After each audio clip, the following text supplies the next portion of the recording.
Hello everybody, my name is Moses Samasuwo from Incisive Training, and I want to do a short video today about why it's never a good thing to restrain somebody in mental health services.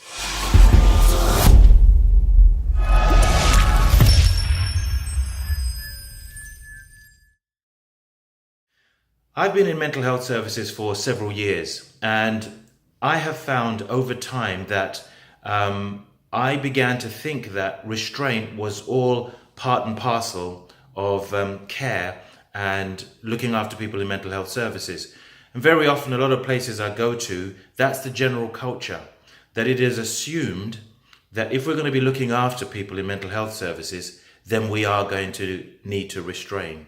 Now, whilst restraint sometimes is absolutely necessary to protect somebody's health or to protect the health and safety of somebody else, there's really hardly any good reason that we should restrain people. Restraint, number one, is dangerous.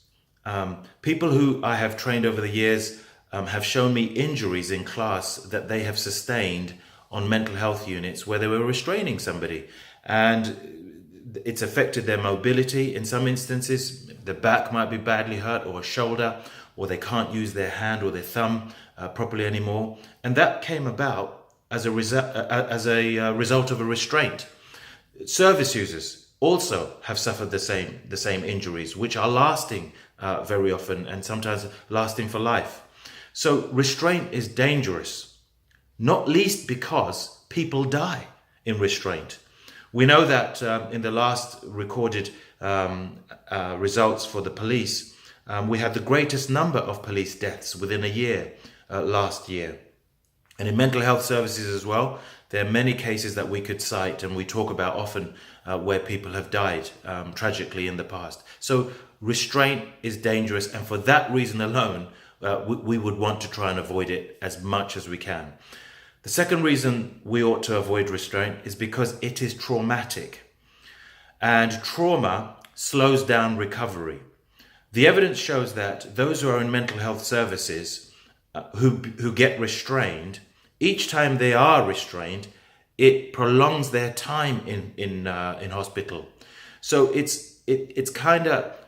undoes the work that we're trying to achieve as healthcare workers. Here we are, we're trying to help people get better, we're trying to help people heal and recover from their mental health conditions, but when we restrain them, we're traumatizing them and then prolonging the process. So for that reason, it's not good to restrain. Also, restraint does not improve behavior. I used to think it does. I used to think that if we restrain somebody or we put them in seclusion for their own safety or for the safety of others, it's also going to have the added effect of improving their behavior over time. The research actually shows the opposite, that whilst initially behavior may improve because of restraint, after a while it gets back to where it was and even worsens. So it undoes again the work that we're trying to achieve. So there's hardly any good reason for us to be restraining. Now, I know that we do sometimes, are faced with situations where somebody's about to harm themselves or they're about to harm somebody else. And as an absolute last resort, where there's no other option, we may have to put in a restrictive practice.